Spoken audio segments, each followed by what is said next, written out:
I just wanted a piece of bread, but I found a millionaire's wallet in the middle of the street. With it, I could change my life in an instant, but something made me return it. And that's when everything began. On a scorching morning in New York, Emily walked barefoot through the maze of stopped cars, her stomach empty and her eyes burning from the harsh sun.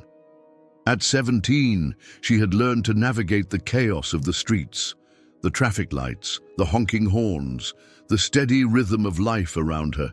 These were her daily routine, the thread that held her survival together.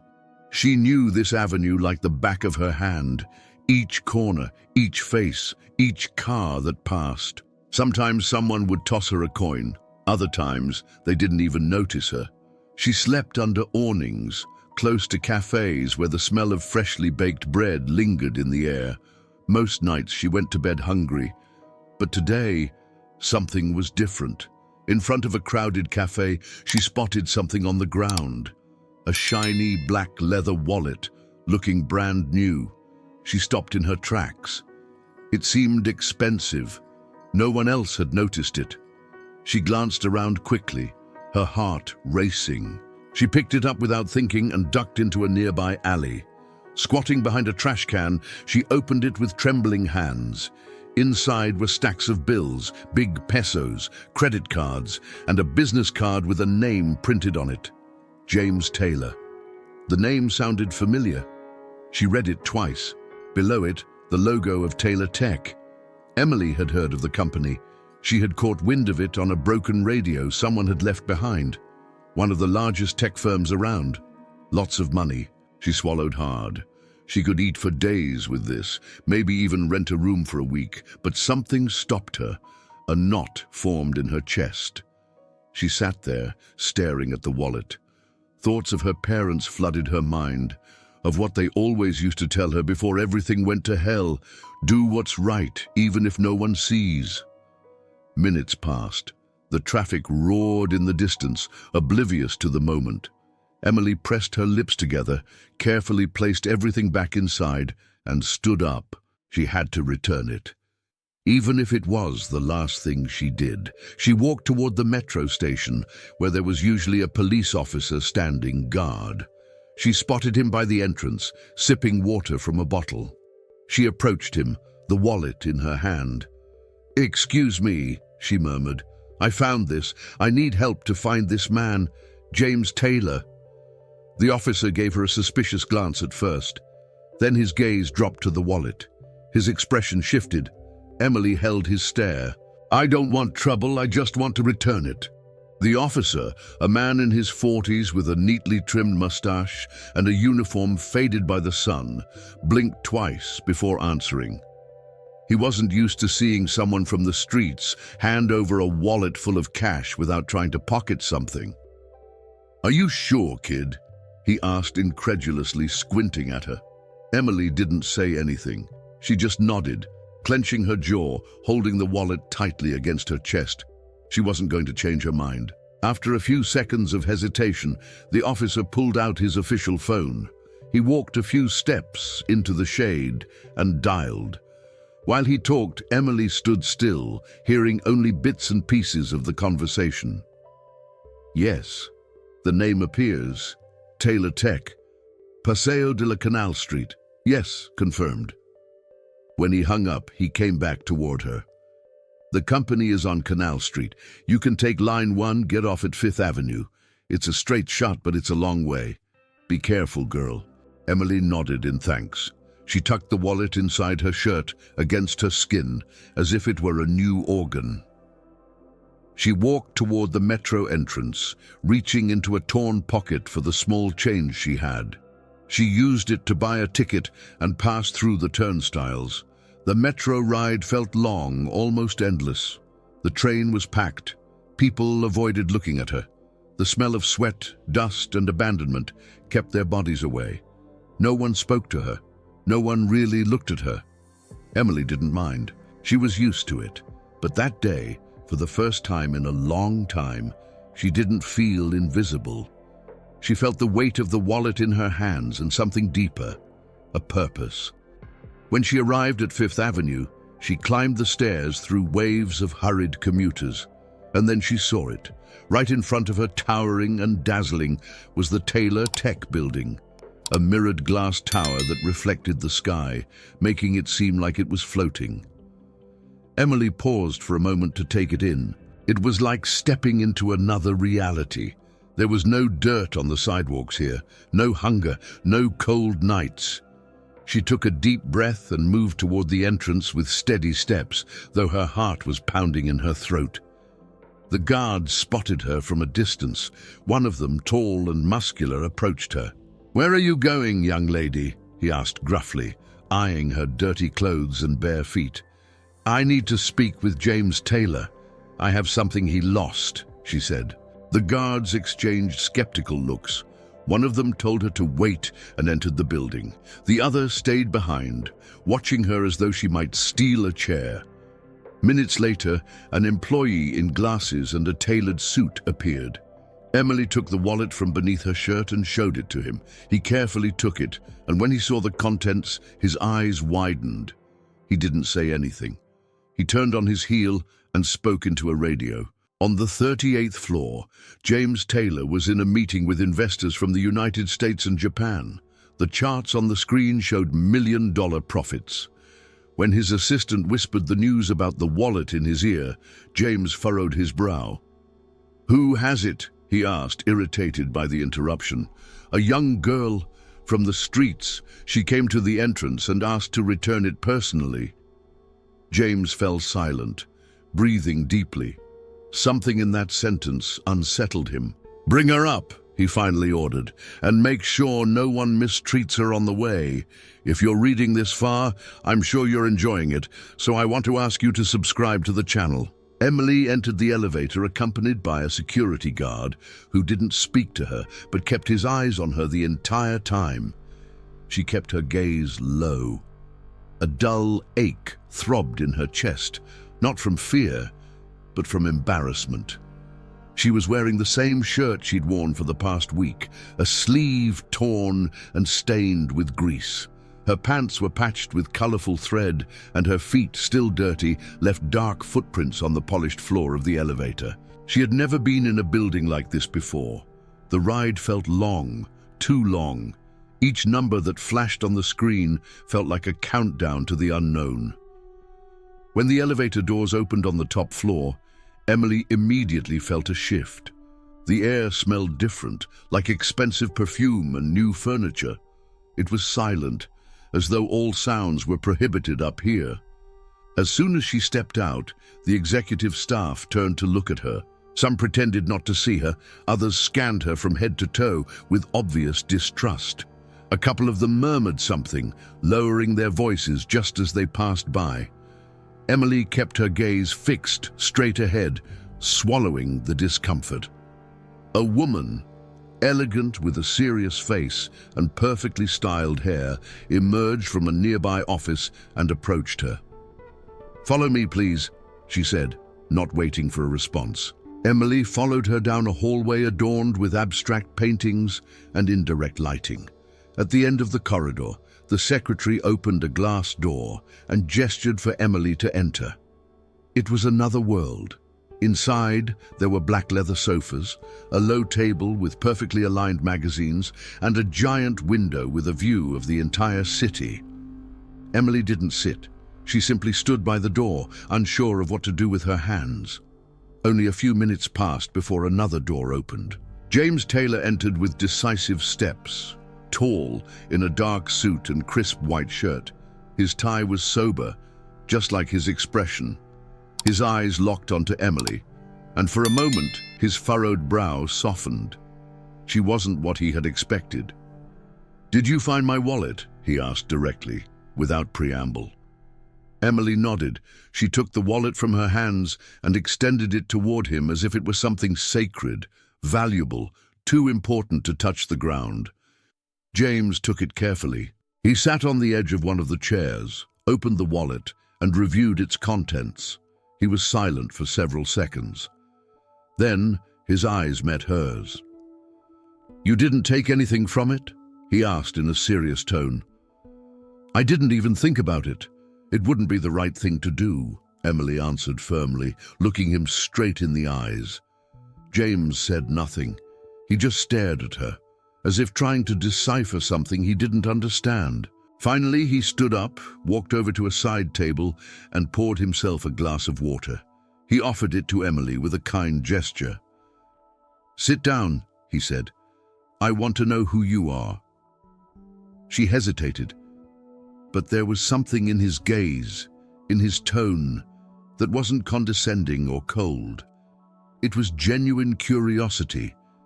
So she sat down carefully on the edge of the couch, taking the glass with both hands.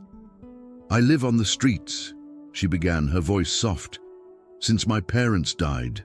I was 15 when it happened. I don't have anyone." James didn't interrupt her, not once. He just listened.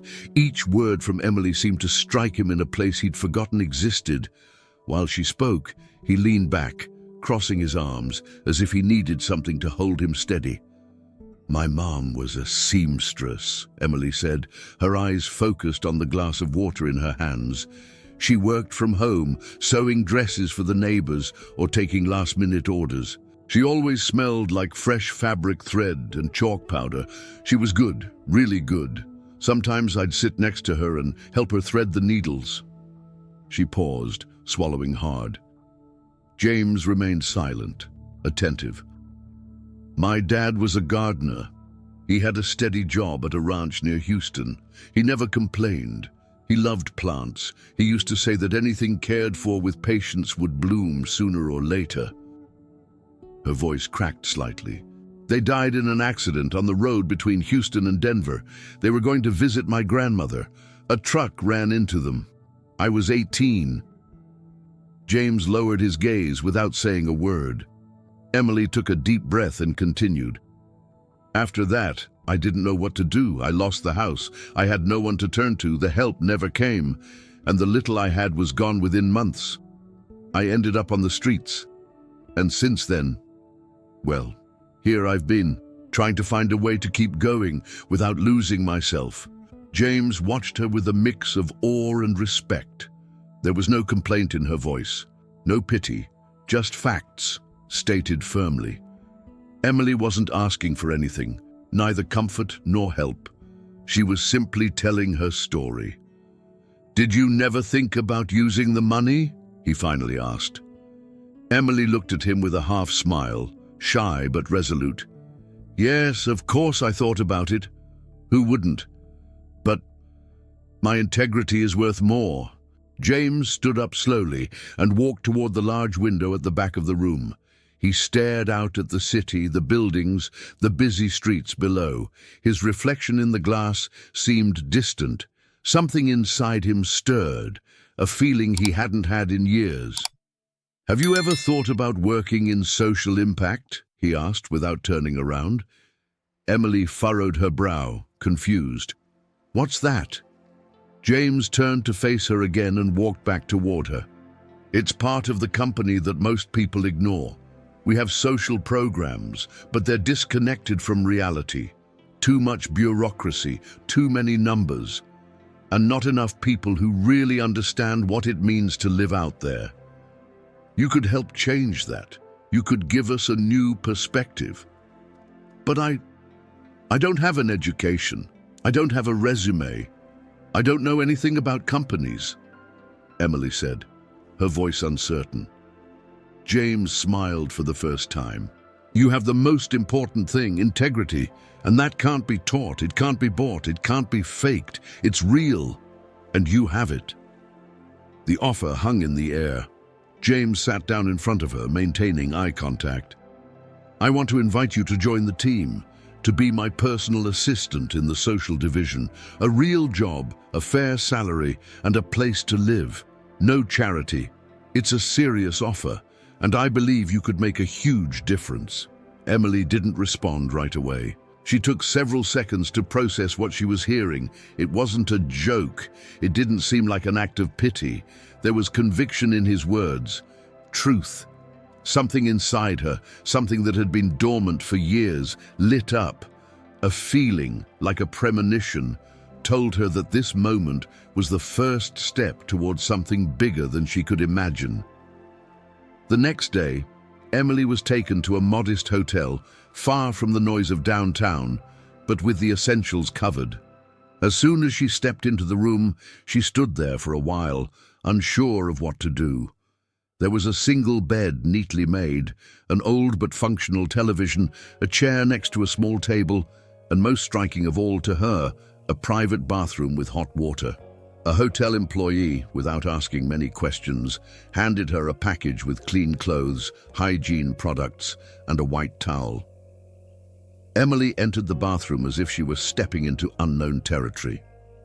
She carefully closed the door behind her, undressed slowly, and stepped into the shower. When the hot water hit her skin, she couldn't hold back the tears. It wasn't just the dirt washing away with every drop. It felt like something else was peeling off of her, years of abandonment, of cold, of fear. She cried in silence under the water for several minutes. That night, she slept in a real bed, not on cardboard, not on the sidewalk, not in a corner of a station, a bed with clean sheets. But the silence of the room, far from being comforting, made her feel vulnerable. It took her a while to fall asleep. She would close her eyes, and her body would tense up as if waiting for a noise, a shove, a siren. In the end, exhaustion took over, and she finally collapsed into the pillow, hugging it like a lifeline. On the third day, James formally introduced her to the social responsibility team at Taylor Tech. Emily wore a simple blouse and new pants. She wasn't wearing makeup or had her hair done in any particular way. She went as she was, direct, humble, with firm eyes. In the meeting room, the faces were cold, almost all hidden behind laptops and tablets. No one greeted her warmly. Some didn't even bother to hide their discomfort. James, standing at the front, broke the tension with a firm voice. "I present to you Emily, a woman who understands pain better than any executive here. She's not here to take your place. She's here to give us something we've lost, perspective." The silence was uncomfortable. Emily simply nodded, needing no more words. She wasn't trying to please anyone. She was just there to do what she knew best, face the reality that others were avoiding. Over the following weeks, Emily threw herself into her work. She visited shelters, spoke with homeless people, wrote down ideas, listened to stories. Some of them were even harsher than hers. She proposed simple but effective changes. James started including her in private meetings, where her voice began to hold weight. This didn't sit well with some of the older directors, who were used to everything coming from the top. Rumors quickly spread. The press began to notice her constant presence alongside James. Gossip blogs talked about the mysterious woman from the streets who now walks the halls of power. Social media was flooded with speculations. James, true to his style, said nothing. He didn't respond to journalists or issue statements.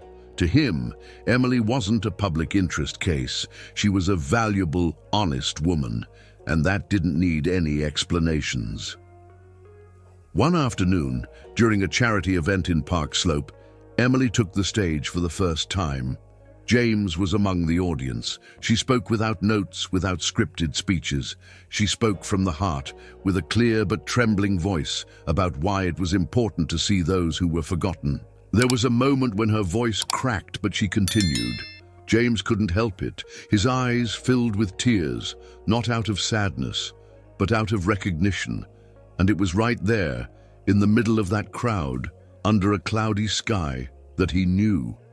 Something had changed. Emily wasn't just special. Little by little, she was healing something inside him that he thought had been dead for a long time. James didn't speak much about his past. He had become an expert at closing doors, burying memories that hurt more than he could bear. But one night, not long after the event in Park Slope, he couldn't take it anymore. Emily noticed he was unusually quiet, more serious than usual. They were walking together toward the car after a meeting with a community organization, when James, without any warning, broke the silence. "I lost my wife 2 years ago," he said, without looking at her, his voice low. Emily stopped, not knowing what to say. "Charlotte," he added. "She had leukemia. She fought for almost a year. We lived in hospitals, between tests, chemotherapy and broken promises.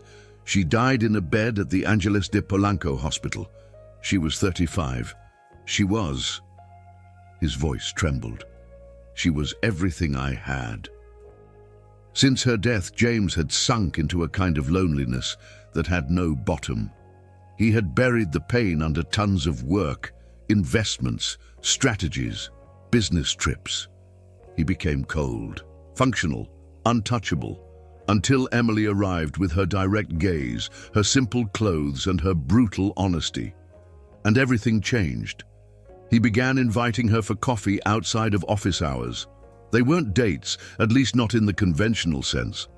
He just wanted to get to know her beyond the reports and social projects. Talking to her felt different. Emily didn't pretend. She wasn't trying to impress him. And for someone like James, that was a novelty. Emily, on the other hand, wasn't so sure. At first, she accepted his invitations out of politeness. She still saw him as her boss, someone from a completely different world. Although she enjoyed his company, she kept an emotional distance, an invisible barrier that prevented him from getting too close. Not because she wasn't interested, but because she was scared. She didn't trust happiness. She didn't trust that something good could last. One afternoon in East Village, sitting in an outdoor cafe, James pulled out his phone and showed her a picture. "Charlotte," he said, handing her the phone gently, smiling, like always, even on her worst days. In the photo, a dark-haired woman with a luminous gaze was holding a dog, standing under a tree in autumn. Emily didn't say anything. She just handed the phone back to him and with unexpected softness held his hand for a few seconds. It was only a moment, but it was enough. James felt a relief that he hadn't felt in a long time. From that day on, the connection between them changed. They didn't need words. The silences became comfortable. The glances lasted a little longer. There were no de-emulations, only that constant feeling that something was growing, slowly but with strength. Some nights, James would dream of her. He would dream that they were walking down nameless streets, that she was laughing without fear, that she was holding his arm. He would wake up confused, wondering if what he felt was just gratitude, admiration, or something deeper. At the office, the looks didn't take long to multiply. The team noticed the bond. There weren't explicit rumors, but everyone knew. No one dared to mention it out loud. James was still the boss, and Emily, that enigma who had come out of nowhere and without meaning to, had become essential. Emily also began to feel something. She knew it, even if she didn't want to admit it. She found herself looking for his gaze, waiting for his messages. But with every step forward, the fear grew. The fear of losing what little she had built. The fear of making a mistake. Above all, the fear that he might pull away. During a corporate event for Taylor Tech in Chelsea, in one of the private gardens by the lake, Emily felt out of place the moment she crossed the entrance. Warm lights hung between the trees, waiters carrying trays of glasses, string music playing, and people in perfectly tailored suits. She was wearing a simple dress, no brand, no jewelry. She was grateful that no one made any offensive comments, but she could feel it. This kind of atmosphere still overwhelmed her. The forced laughter, the conversations about trips and stock market shares, it wasn't her world. She looked for a moment to escape and found it. She walked between the trees until she reached a concrete bench a few meters from the lake, where the moonlight reflected on the murky surface of the water. She sat there, letting the cool air calm her thoughts. Being alone was still her refuge. James searched for her among the guests, and upon not finding her, he knew exactly where to look. He walked in silence until he found her sitting, hugging her arms. He approached slowly, as if not wanting to interrupt the moment. "You don't look comfortable there," he said softly. Emily didn't look up. She just lowered her gaze and sighed. I feel like I don't belong in this world. James sat beside her, leaving a small space between them. This world needs more people like you, he responded without hesitation. Emily smiled, shyly. She didn't say anything else. And then, for the first time, James saw her with different eyes, not as the committed assistant or the young woman who had returned his wallet. He saw her as a woman, and that discovery shook him inside. Minutes later, an assistant found them and asked Emily to come back to the stage. James accompanied her, but this time he looked at her differently.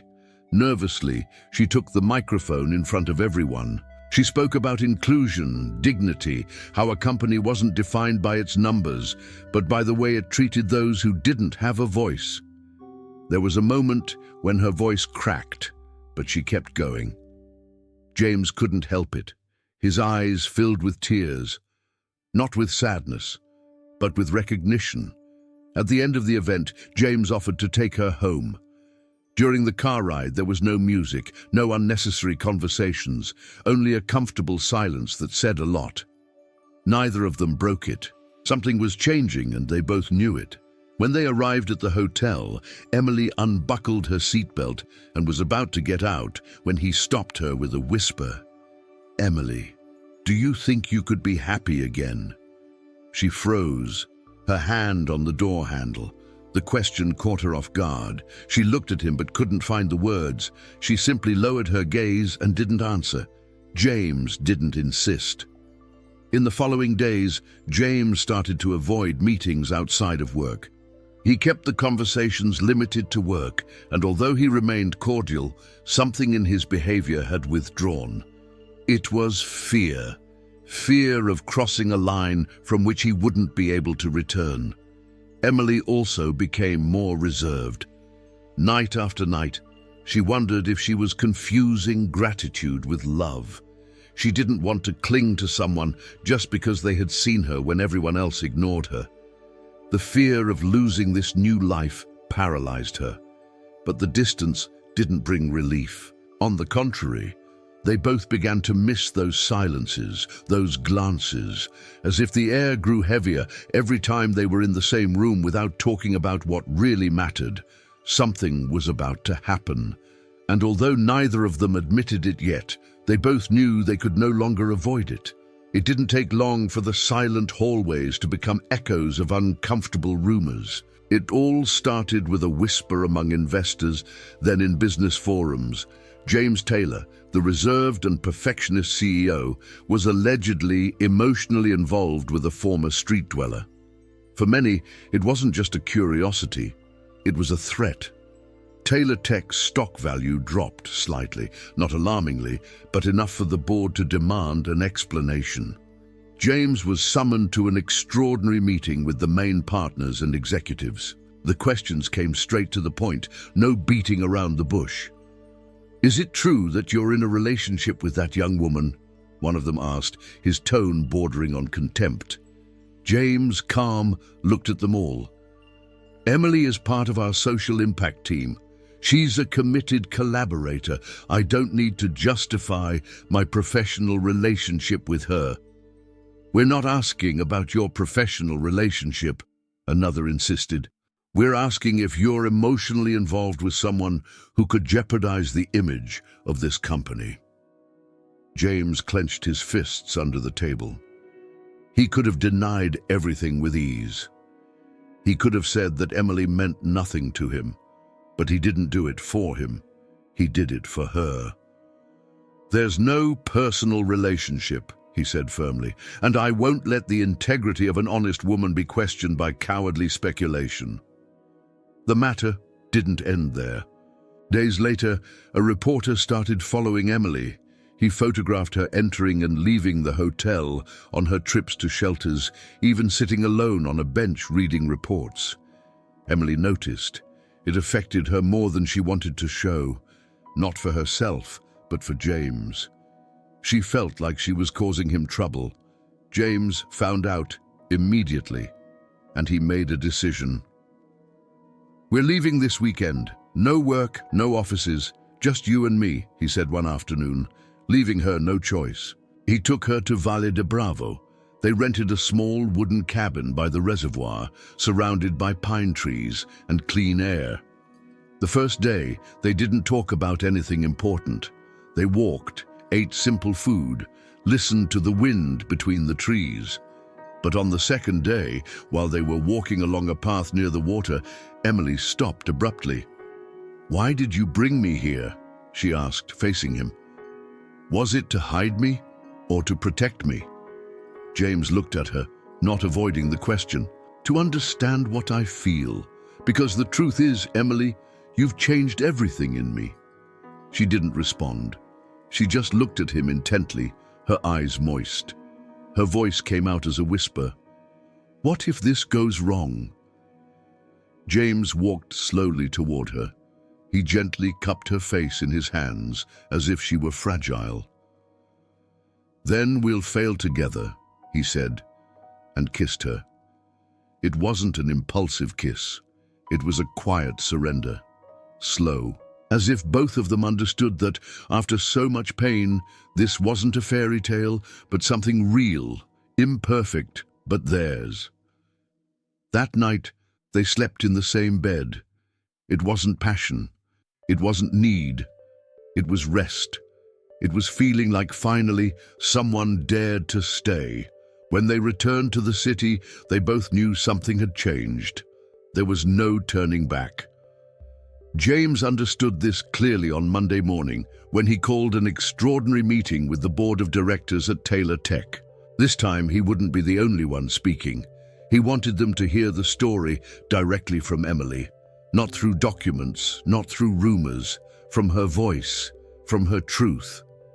She hesitated at first, not because of stage fright, but because of what it meant to expose herself once more in front of the same faces that had judged her without knowing her. "Are you sure?" James asked, as he adjusted the lapel microphone in front of the boardroom. "No, but I'm ready," Emily answered, taking a deep breath. They walked in together. James introduced her calmly, without grand speeches or titles. He simply said, "She represents what this company should aspire to be." Then he stepped aside. Emily took the floor. Her voice didn't tremble. She spoke without victimhood, without embellishments.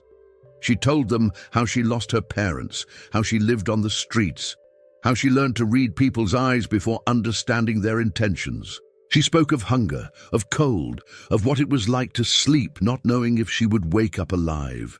But she also spoke of choices, of dignity, of how you can still have values, even when you've lost everything. When she finished, the room fell silent. A couple of board members clapped timidly. Others didn't move a muscle. But no one, absolutely no one, was able to deny what they had heard. It wasn't charity, it was truth. Then James stood up. "Emily will take over the direction of the new Taylor Institute, which will focus on the reintegration of homeless individuals. It won't be a decorative project. It will be central to this company." The announcement hit like a bomb. Reactions came immediately. One of the oldest investors stood up angrily. "This makes no business sense. If you continue down this path, I'll pull my capital," he said, with the tone of someone who thinks they own everything.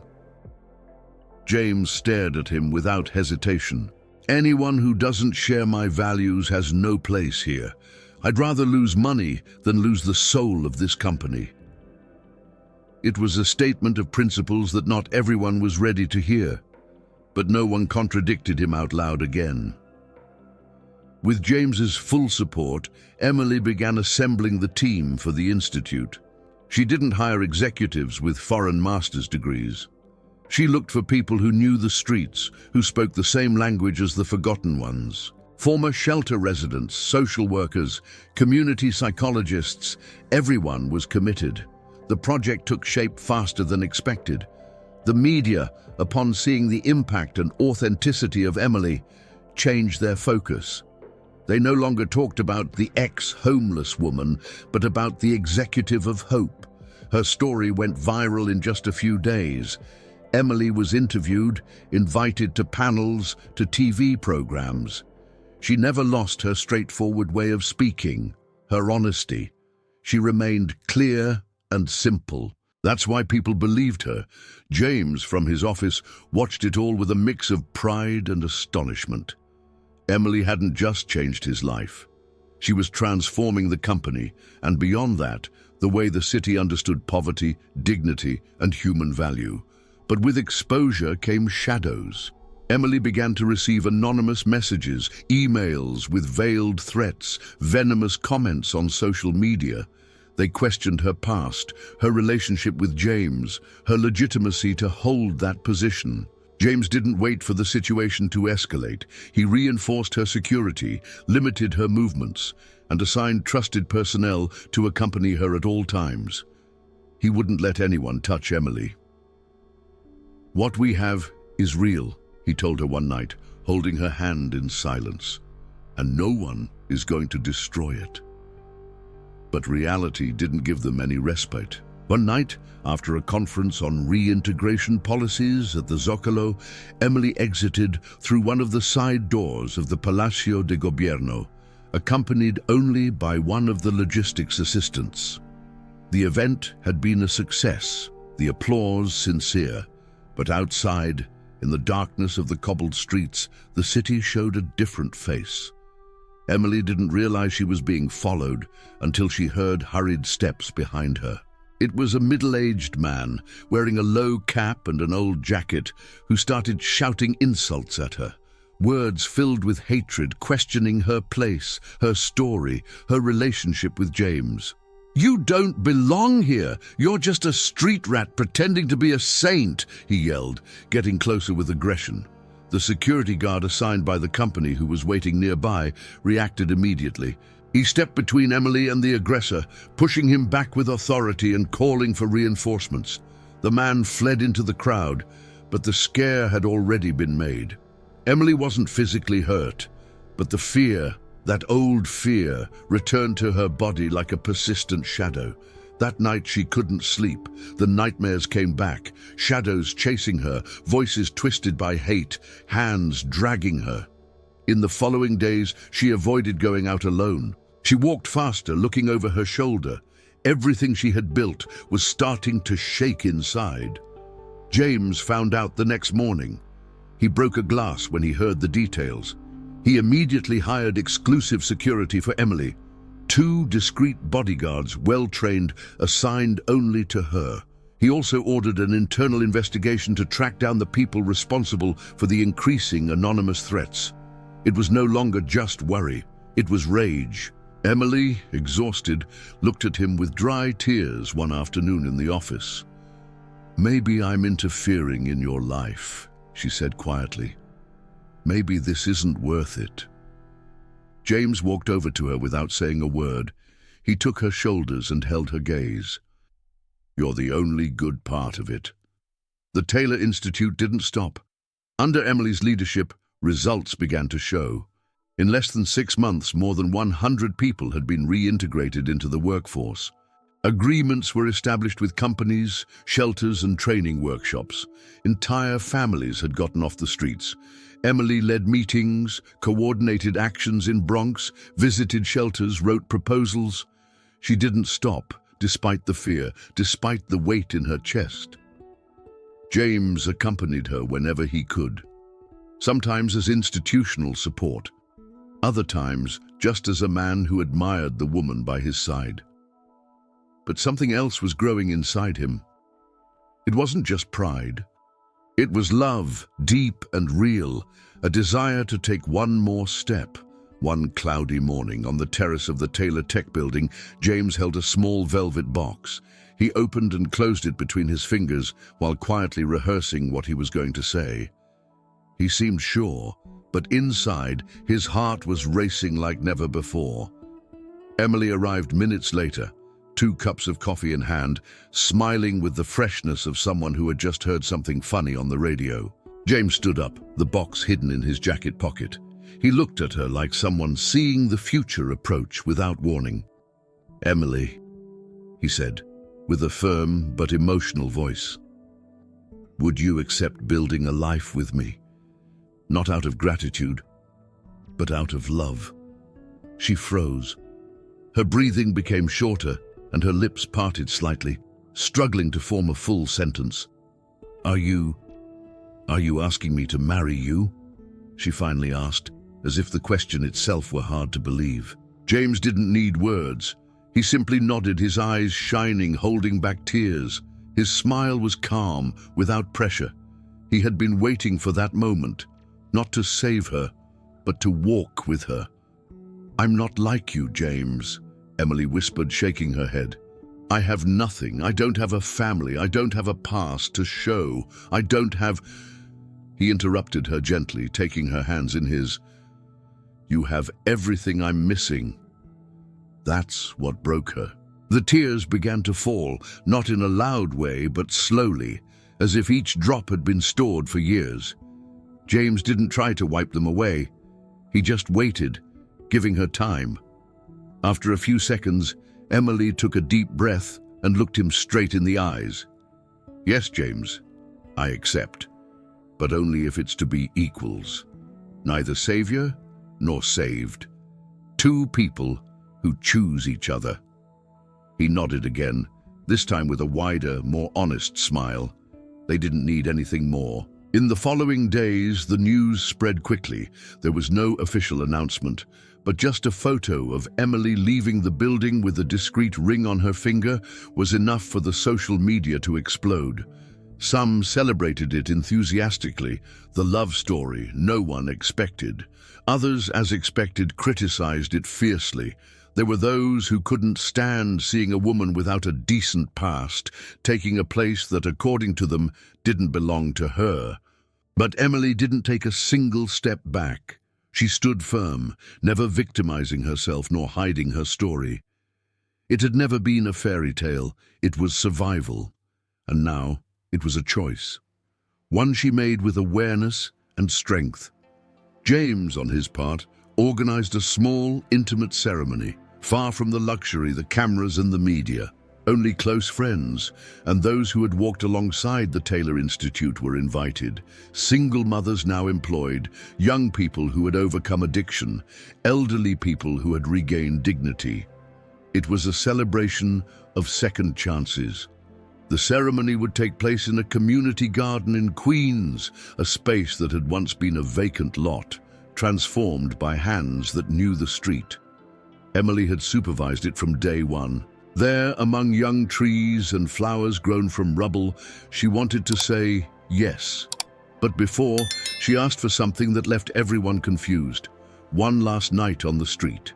Not out of nostalgia, not for drama, just to say goodbye.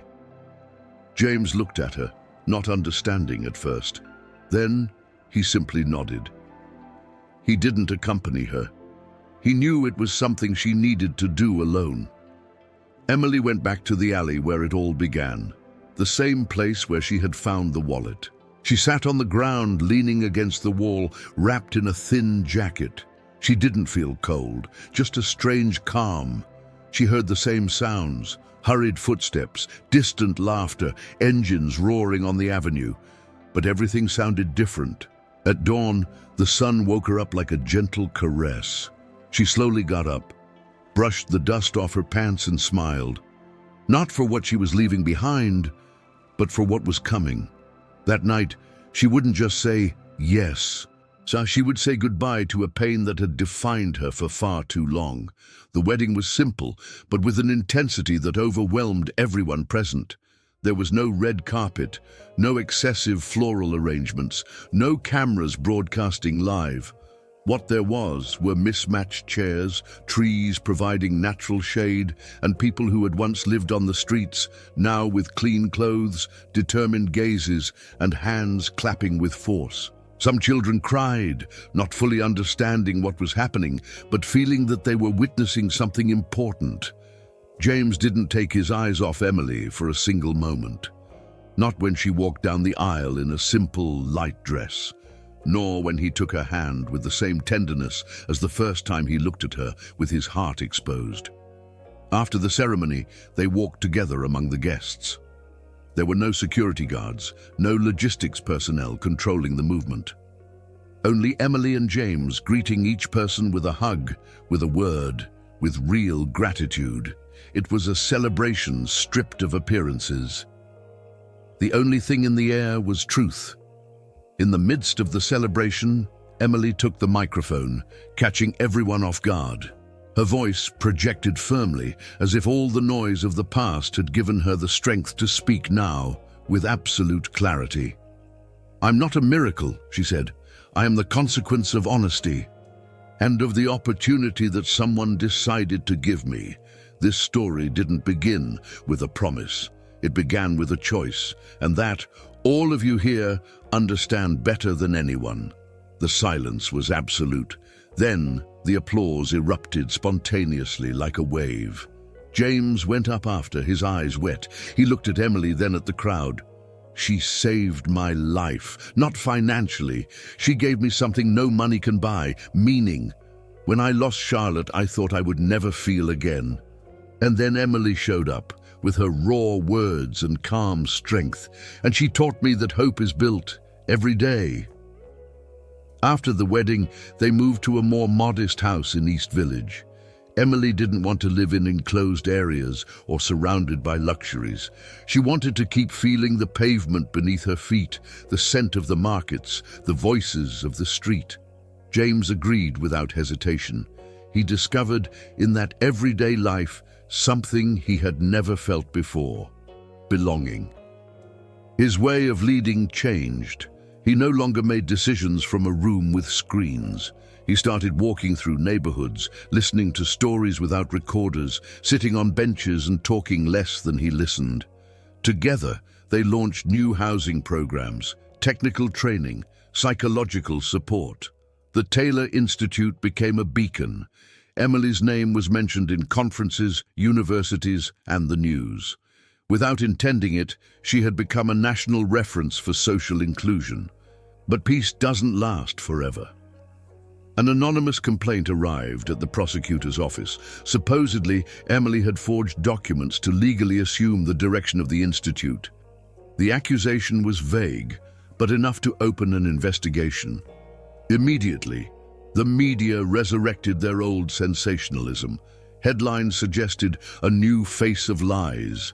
Panelists speculated without evidence. Social media split once again.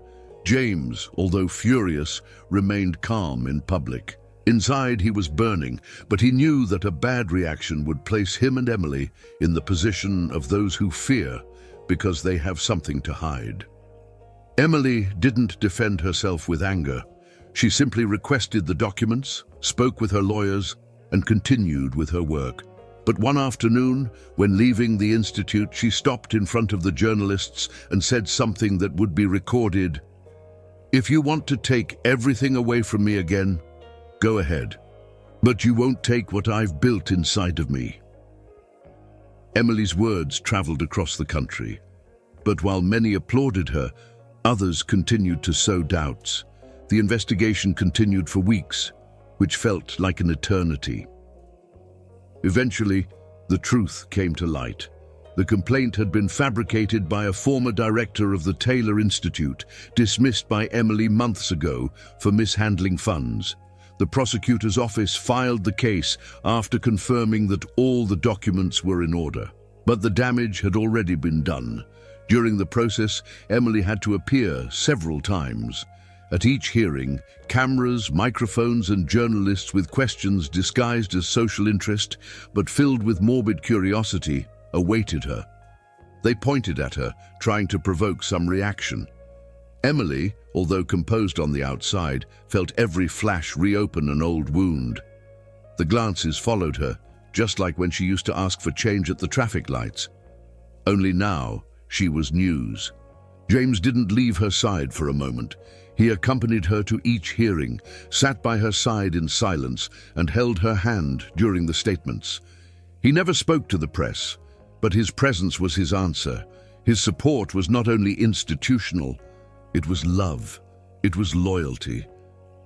When the official ruling came and the case was closed, Emily didn't celebrate.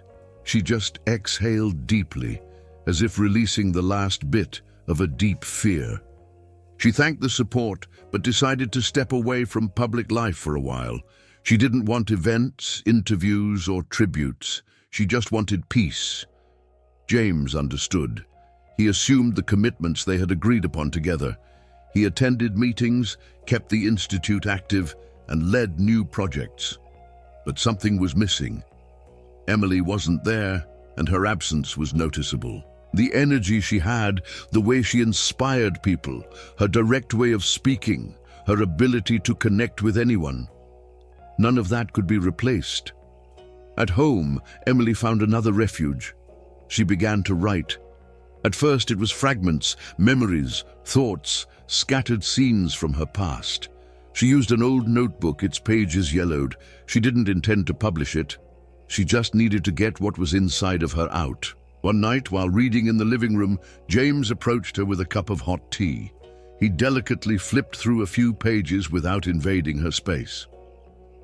"This is powerful, Emily. You should turn it into a book," he said softly. "Your story needs to be told." She hesitated. She didn't consider herself a writer, but after thinking about it for a few days, she agreed. James contacted an independent publishing house that valued real voices, unfiltered. Soon they worked together to give shape to what already had a soul. The book was published under the title From the Streets to Love. In less than a month, it became a phenomenon, not because of marketing, but because of word of mouth. Emily's words struck a chord. They weren't adorned phrases, they were scars transformed into truth. Emily began to receive invitations from all over the country. But now, the conditions were different. She was no longer the rescued woman of the Millionaire. She was an author, a social leader, a voice. Still, in every interview, in every talk, she repeated the same thing. "I'm more than a pretty story. There's still much to be done." And there was more. Years passed, and Emily kept her promise without rest. She and James remained together, not only as a couple, but as a team that worked side by side, dreaming, executing, facing challenges. The Taylor Institute stopped being just a revolutionary idea and became an international reference. Universities from abroad began studying its model. Governments sought advice, companies wanted to replicate it, and although all of that sounded like success, Emily wasn't dazzled by it. She always repeated, "What matters isn't what they say about us, but what the streets say when we pass by." As the Institute grew, invitations came for conferences in cities like New York, Paris, and Buenos Aires. James immediately embraced the idea, but Emily hesitated, not because of fear of traveling, but because of her commitment to Mexico. Leaving the streets she knew, the voices she recognized on every corner, was difficult. But in the end, she relented. She understood that her testimony could cross borders, and that there were people out there who needed to hear something different. In every city, Emily took the stage without a script, without protocol. She told her story with a truth so raw and so pure that it left the audience in silence. They cried, they applauded, they stood up. It wasn't just inspiration, it was confrontation. She made them think. She forced them to look again at those they used to ignore. James, seeing the impact, began to envision something larger. A network of institutes like his, but in other parts of the world, each led by people who, like Emily, had lived the streets firsthand. He proposed the idea one evening quietly, while Emily wrote in her notebook. "What if we replicate the model? Not just consultancy, real institutes, in Latin America, in Europe, anywhere it's needed." Emily looked up, thought for a few seconds, and replied firmly, "Yes, but with one condition. We never stop looking people in the eye. Not from above, not with pity, eye to eye. If not, it's not worth it." That's how the Taylor International Foundation was born. with its headquarters in New York. It was the most ambitious project of their careers. The structure was solid, but what set it apart were the people at the helm, women, men, and young people who had lived through abandonment, the streets, and violence, now leading with empathy and experience. During a visit to a new shelter in Tijuana, Emily had a moment that shook her. While touring the facility, a familiar voice called to her from a corner. It was Jessica, her childhood friend, the one she used to play with on the streets of Houston. She too had ended up living on the streets. The reunion was filled with hugs, tears, and painful memories, but it was also a sign. That night, Emily couldn't sleep, and the next day, when James saw her, he knew something had changed in her. "Are you ever going to stop, Emily?" he asked with a tired smile. Emily hugged him tightly, as if she wanted to melt into his chest. She whispered in his ear like a promise, "As long as there's someone out there." No. The love between them was no longer explosive. It wasn't stolen kisses or tense silences. It was something else, a deep calm, an alliance that didn't need words. It was construction. It was respect. It was that kind of love that resists time, that survives fame, fear, and exhaustion. A love that doesn't ask for applause because it's too busy doing something much bigger.